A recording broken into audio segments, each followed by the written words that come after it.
14 tahun, benar? Berapa? 15? Berarti salah tebak ya. Nah, yang kedua, cita-cita orang pasanganmu apa? Dokter? Betul? Betul. Betul? Oke, tepuk tangan dulu.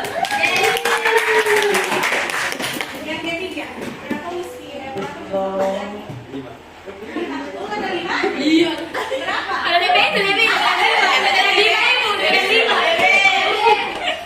Jangan lupa, berarti ada banyak sekali.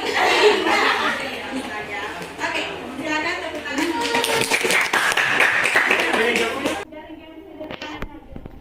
Kira-kira apa yang kalian bisa ambil makna dari garis tadi?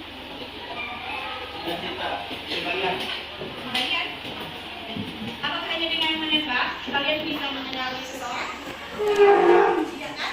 Ya. Apa hanya dengan melihat kalian bisa bisa memahami seseorang? Ya. Iya kan? Nah, jadi harus apa pertama? Harus mengenali. Ya. Jadi materi pada hari ini yaitu adalah kenali potensi. Oke? Kenali potensi. Kira-kira ada yang bisa jawab apa itu potensi? Potensi diri. Bisa? Kemampuan. Ada lagi? Potensi diri berarti kemampuan dirinya kalian. Nah, kemampuan dirinya kalian itu ada apa-apa saja? Ada kecerdasan. Ada namanya kecerdasan. Ada gaya belajar.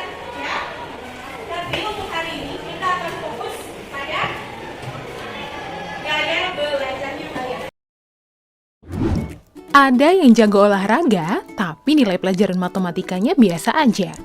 Ada yang nilai matematikanya tinggi, tapi pelajaran seninya biasa aja. Kok bisa gitu ya, geng?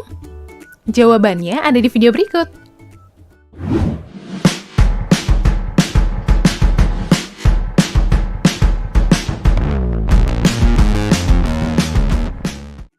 Nah, hal inilah yang kemudian diangkat jadi teori multiply intelligence oleh Howard Gardner yang membagi kecerdasan manusia menjadi 8 tipe yang berbeda. Di episode kali ini, kita akan membahas 8 tipe kecerdasan dan bagaimana pengaruhnya dengan gaya belajar setiap orang. Yang pertama adalah kecerdasan visual atau spasial. Jenis kecerdasan visual adalah tipe yang sering berkutat dalam industri kreatif, dengan gaya belajar yang dominan menggunakan visual. Ciri-ciri orang yang memiliki tipe kecerdasan visual antara lain lebih tertarik oleh buku yang isinya didominasi oleh gambar, mudah menangkap data dalam bentuk visual seperti infografis dan video, senang menggambar, melukis, dan membuat visual arts. Tipe kecerdasan yang kedua adalah kinestetik atau fisik. Kalau kamu adalah orang yang menyukai kegiatan belajar dengan cara turun langsung ke lapangan atau menyentuh langsung objek yang dipelajari, itu artinya kamu termasuk ke dalam tipe kecerdasan kinestetik. Kinestetik memanfaatkan kemampuan dan interaksi fisik lewat gerakan tubuh untuk pendukung proses belajar. Ciri-ciri orang yang memiliki kecerdasan kinestetik antara lain mahir dalam bidang olahraga maupun olah tubuh, suka membuat berbagai kerajinan tangan, lebih mudah mengingat sesuatu yang dilakukan sendiri dibanding hanya melihat atau mendengar. Tipe kecerdasan yang ketiga adalah auditory atau musik.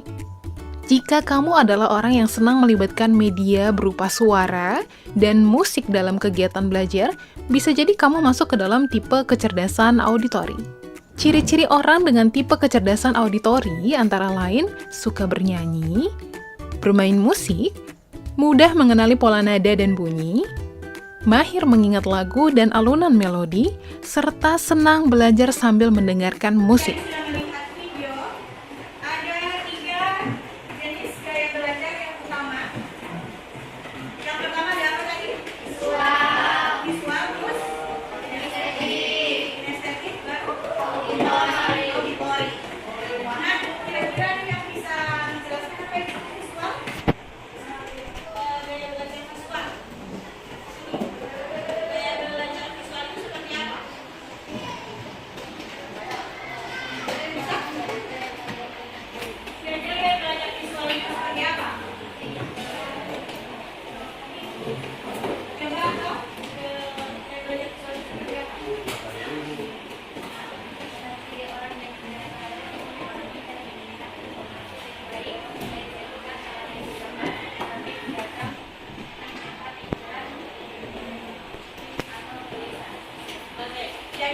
dengan gaya belajar visual itu dia kebanyakan menggunakan indera penglihatan.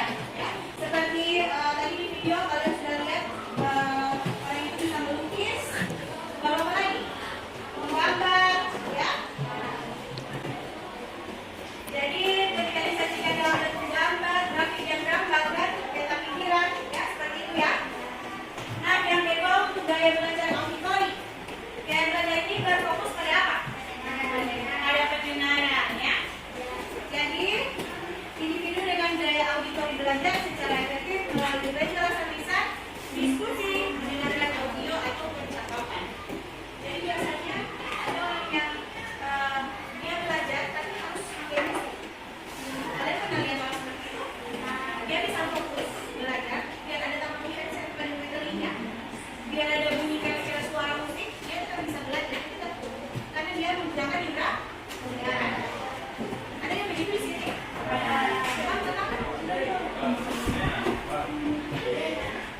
Oke, yang selanjutnya.